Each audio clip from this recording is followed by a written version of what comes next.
কেইদিনমান আগতে হাই secondary result দিলে। ৰিজাল্ট পোৱা সকলো কেণ্ডিডেটৰ মনত মানে এটা কুৱেশ্যন যে কিমান নম্বৰ পালে আমি এইবাৰ স্কুটি পাম। ঠিক আছে, আগৰ দৰে চেম মাৰ্কতে আমি স্কুটি পাম নে এইবাৰ অলপ মাৰ্কটো চেঞ্জ হৈছে, মানে অলপ বেছি নম্বৰ পাব লাগিব নেকি এইবাৰ?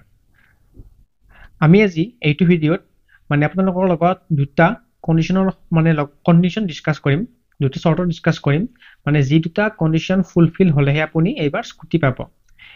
কি কি সেই দুটা কণ্ডিশ্যন এইটো ভিডিঅ'ত আপুনি সকলোখিনি কথা গম পাব। গতিকে বন্ধুসকল সকলোৱে ভিডিঅ'টো স্কিপ নকৰি শেষলৈ চাব।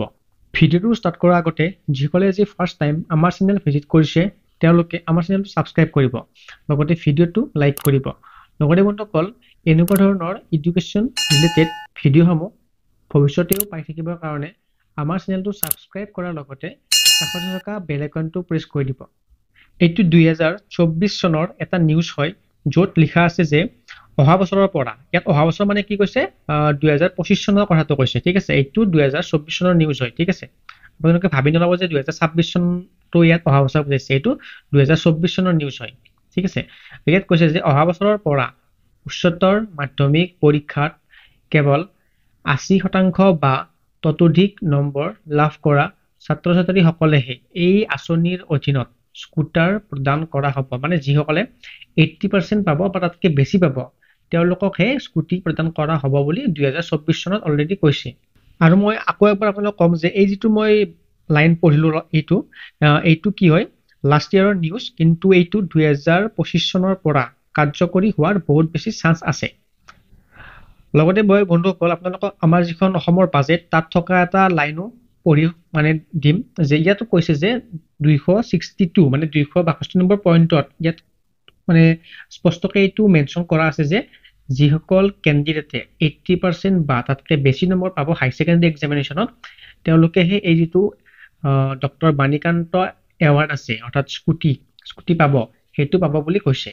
ইয়াতে মই সকলোকে এটা সৰু ইনফৰমেশ্যন দিওঁ, মানে যেতিয়া 2023 চনত হাই ছেকেণ্ডাৰী ৰিজাল্ট দিছিল তেতিয়া আমাৰ CM হিমন্ত বিশ্ব শৰ্মা ডাঙৰীয়াদেৱে আমাক কৈছিল যে 2024 চনৰ পৰা ল'ৰাই হওক বা ছোৱালীয়ে হওক সকলোৱে 80% বা তাতকৈ বেছি নম্বৰ পালেহে স্কুটি পাব।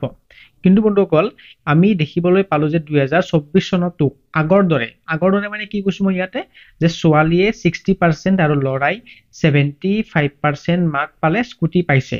মানে 2024 চনত যদিও কৈছিল যে 80% মাৰ্ক পাব লাগিব, কিন্তু 2024 চনতো সেই আগৰ নিয়মে ফলো কৰিলে।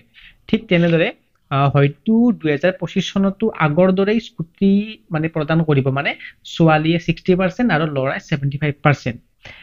এতিয়া বহুতৰ এইটো ডাউট হৈ থাকিব যে কিমান নম্বৰ পালে একচুৱেলি স্কুটি দিব। এতিয়ালৈকে কোনো অফিচিয়েল তেনেকুৱা দিয়া নাই যে চিয়ৰলি 80% হ'লেহে দিব বা কিবা চেঞ্জ কৰিছে নেকি, একো দিয়া নাই। হয়তো আগৰ দৰে নিয়মটো ফলো কৰিব পাৰে, এইটো মানে এতিয়ালৈকে কোনো অফিচিয়েল আপডেট অহা নাই। ঠিক আছে বন্ধুসকল, যদি আপোনালোকে আসাম এডুকেশ্যন বৰ্ডৰ যিটো অফিচিয়েল ৱেবছাইট আছে তাত চাই, তাতো আপোনালোকে এইটো দেখিব পাব যে ছোৱালীৰ কাৰণে পাৰ্চেণ্টেজটো তাত মেনশ্যন কৰা আছে 60% আৰু ল'ৰাৰ কাৰণে মেনশ্যন কৰা আছে 75%। লগতে যদি আপুনি গুগল চাৰ্চ কৰে তাতো দেখিব যে ছোৱালীৰ কাৰণে 60% আছে, ইফালে ল'ৰাৰ কাৰণে 75% মাৰ্ক আছে। কিন্তু যদি তেওঁলোকে পাৰ্চেণ্টেজটো বঢ়াই 80% কৰে, ঠিক আছে, তেতিয়াহ'লে হয়তো বহুত ল'ৰা ছোৱালী এনেকুৱা থাকিব যিয়ে নেকি স্কুটি পাবৰ কাৰণে সমৰ্থন নহ'ব। কাৰণ 80% নম্বৰ পোৱাটো বিশেষকৈ এজন ছায়েন্সৰ ষ্টুডেণ্টৰ কাৰণে ইমানো সহজ নহয়। ঠিক আছে, 80% পোৱাটো ইমানো সহজ নহয়। চ' মই ভাবোঁ এই ক্ষেত্ৰত যে ছোৱালীবিলাকৰ ডাইৰেক্ট 60ৰ পৰা 80 কৰাতকৈ বা ল'ৰাসকলৰ 75ৰ পৰা 80 কৰাতকৈ ইমানখিনি নবঢ়াই যদি তেওঁলোকে মাজতে কৰবাত ধৰক ল'ৰা ছোৱালী উভয়ৰে কাৰণে 70% মান ধৰি দিয়ে, সেইটো মোৰ মতে এটা বেষ্ট অপশ্যন আছিলে। সেইটো জাষ্ট মোৰ মতামত মই জনাইছো। বন্ধুসকল আপোনালোকেও জনাবচোন যে আপোনালোকে কি ভাবে যে যদি 60ৰ পৰা ডাইৰেক্টলি 80% কৰি দিয়া হয় তেতিয়াহ'লে এইটো ঠিক হ'ব নে ঠিক নহ'ব। ঠিক আছে, লগতে আপোনালোকে এইটো কমেণ্ট কৰিব যে আপোনালোকে হাই ছেকেণ্ডাৰীত কিমান মাৰ্কছ পালে। ঠিক আছে, লগতে নিজৰ মতামতখিনিও শ্বেয়াৰ কৰিব। ঠিক আছে, আমি এতিয়া ছেকেণ্ড যিটো কণ্ডিশ্যন, ছেকেণ্ড যিটো চৰ্ত আছে স্কুটি পাবৰ কাৰণে সেইটো এতিয়া ডিছকাছ কৰিম।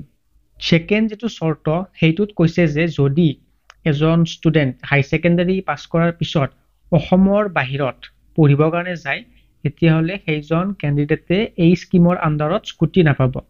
লগতে এইটো কথাও উল্লেখ আছে যে যদি অসমৰ ভিতৰত ছাপোজ তেওঁ পঢ়িলে কিন্তু তেওঁ এখন প্ৰাইভেট কলেজত নাম লগাই দিলে, চৰকাৰীত নাম নলগাই প্ৰাইভেট কলেজত যদি নাম লগাই দিয়ে তেতিয়াও সেইজন ষ্টুডেণ্টে সেইজন ছাত্ৰ ছাত্ৰীয়ে স্কুটি নাপাব।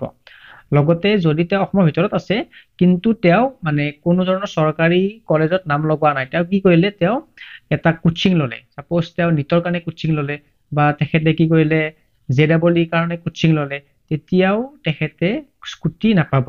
ঠিক আছে বন্ধুসকল, আজিৰ ভিডিঅ'টোত এইখিনি আছিল। আশা কৰোঁ সকলোৱে আমাৰ ভিডিঅ'টো চাই নিশ্চয় উপকৃত হৈছে।